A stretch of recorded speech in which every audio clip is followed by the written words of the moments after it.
comprendre et analyser un document iconographique ou comment travailler au mieux au brouillon. Identifier le document.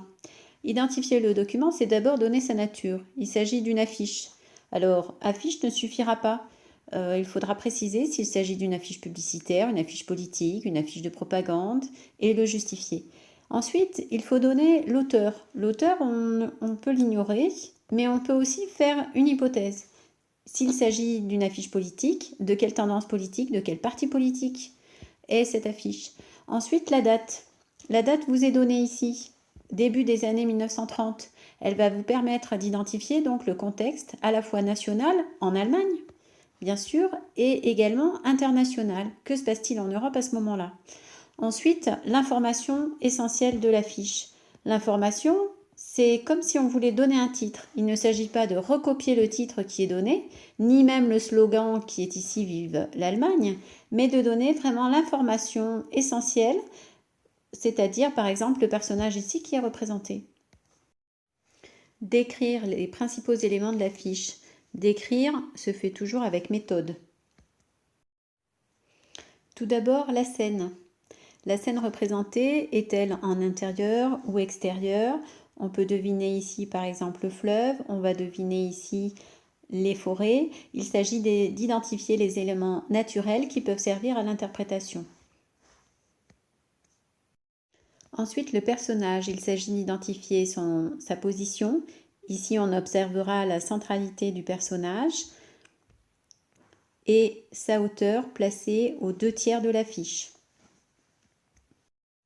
On observera son attitude par rapport à l'expression de son visage ou encore de ses gestes. On identifie les symboles qui reviennent à plusieurs reprises et qui sont autant de renvois visuels. Enfin, les lignes de construction. Les lignes de construction peuvent être observées au loin avec la ligne d'horizon qui a une ligne ascendante pour créer une dynamique et également la centralité du personnage que l'on va retrouver. Ces éléments permettent d'identifier le message de l'affiche. Il s'agit donc ici de donner l'intention de cette affiche de propagande et le public visé. Quels sont les aspects du régime nazi représentés dans l'affiche? Ici, on s'appuiera donc sur le document, mais il s'agit avant tout d'analyser, donc de mobiliser des mots-clés qui sont dans la leçon. Dans la 5e question, quels sont les aspects du régime qui ne sont pas représentés dans la fiche? Ici, il faut faire appel aux connaissances et notamment à la leçon.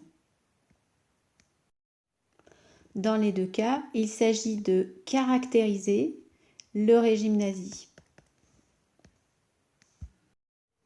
Montrer à l'aide d'exemples précis que les démocraties européennes sont fragilisées pendant l'entre-deux-guerres. Il faut d'abord définir les termes du sujet. Le plus important, démocratie. Ensuite, la période, pendant l'entre-deux-guerres. Il faut rappeler donc les dates. Il s'agit d'identifier aussi pourquoi elles sont fragilisées. Et enfin, on va s'intéresser à des exemples précis. Il en faudra au moins deux États démocratiques qui sont fragilisés au début des années 30.